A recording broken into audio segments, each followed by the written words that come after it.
Hi YouTube, welcome to the Prepper 21 channel. You know, I call this the sanctuary back here for a good reason, but it's also the workout place too. And today I'm getting ready to call it quits because the chores I lined up for today are just very numerous. So what I'm trying to do here is build a cage, a round cylindrical cage that's going to hold a ton of potatoes. Okay, so I think I got this from Canadian Homestead, and I'm going to share a link to their video in this really incredible idea. I've got the straw and the peat moss and the extra soil up there, and the potatoes are ready to go. And I say a lot about, you know, it takes a bit of effort to get anything, you know, worthwhile out of all of this effort. And that's one of the permaculture principles, you know. One, make and do with what you have. And this fencing crap stuff has been laying around for a decade.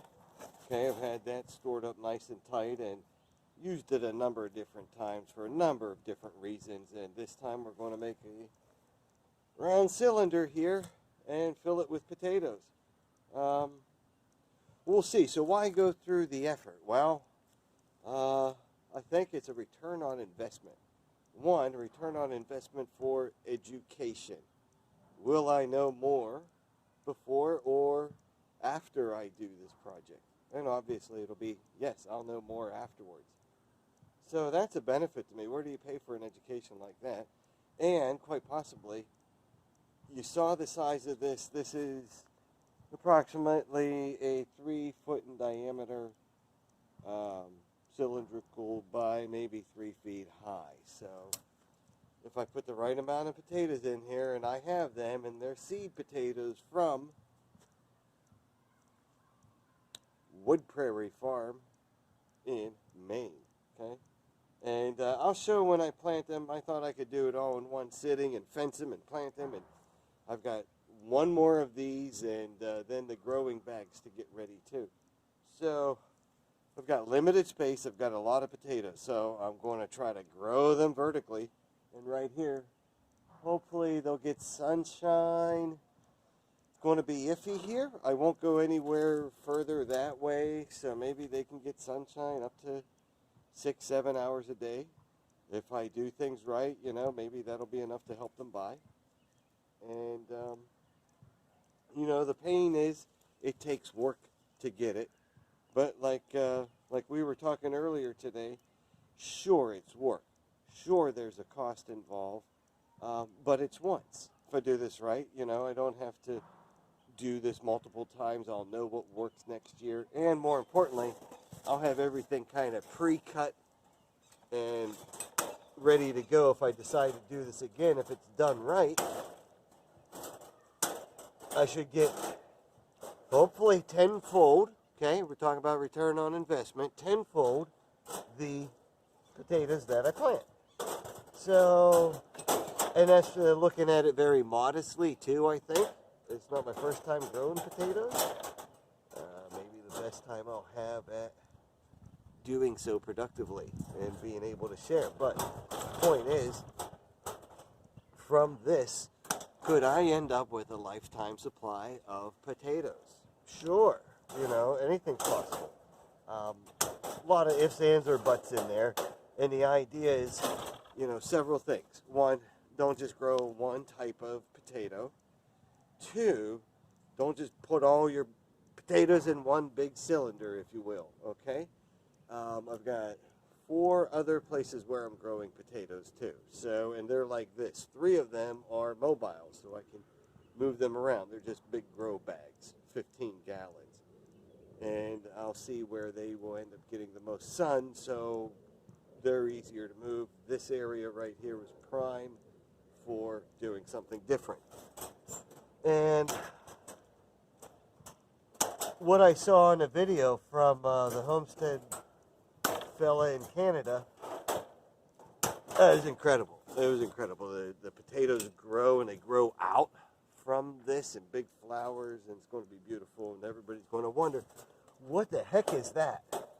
So, but again, you know, it's just not going to happen by itself. You have to prepare, you have to get prepared, you have to make ready, okay, because you know it's coming. And the choices are what?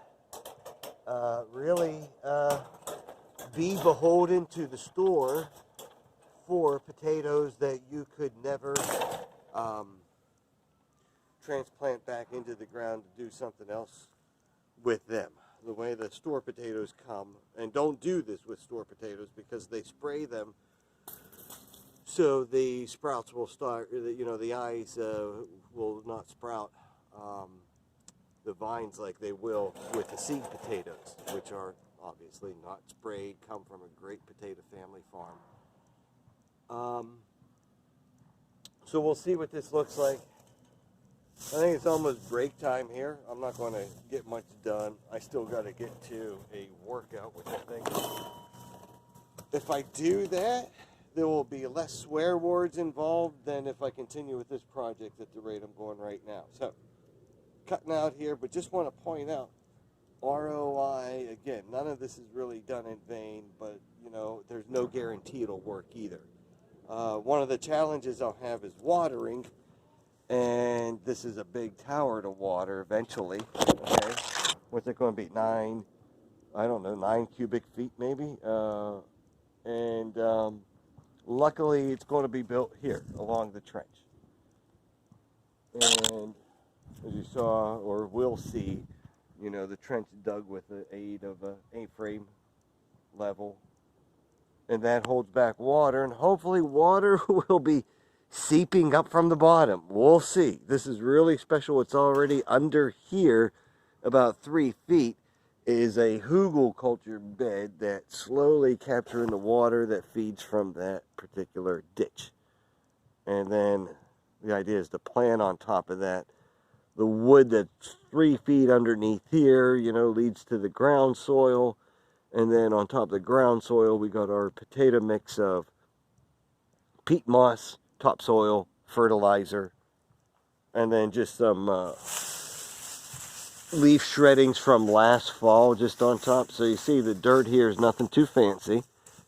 So you'll see a little more when we plant the potatoes. All right, but again, hopefully the reward pays off, and you know, the energy I expend on this is the energy that I expend today, you know, and I don't have to expend a ton more energy, you know, day after day. I don't want to be here watering this every day. So there are going to be some things I have to think about to, quote, automate part of the process. A lot of that is going to be, again, water and water management, ditch on contour, good mulch on top, and frequent checking. So, to be continued. In the meantime, you know, potatoes doesn't have to be your thing, but something ought to be, okay? Get prepared.